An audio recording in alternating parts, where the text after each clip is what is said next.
Hello, boys and girls. So we are on day 5 of our biography. We are still taking notes.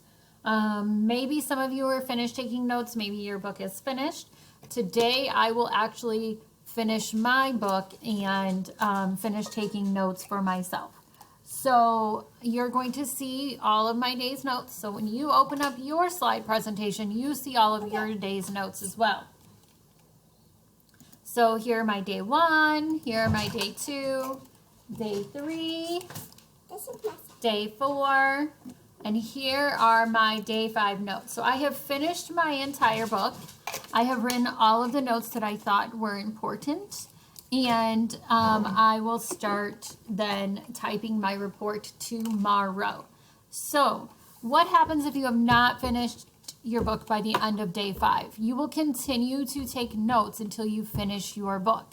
Some of you are ready to move on, and some of you are not ready to move on. I want to move on so you know what you need to do. This is where you're going to have to communicate with me and email me and say, Ms. G, I'm still reading my book. I'm not finished. You will have until the end of the week to finish your book. However, you have to be finished by Thursday of this week with your book. If you have not finished by Thursday, you need to finish on Thursday.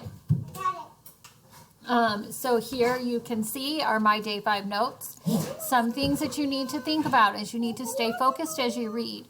You need to think about your important dates, family, education, obstacles or problems, accomplishments, or major events in your famous person's life. You are doing a really good job taking your notes. Try and finish up today or in the next day or 2.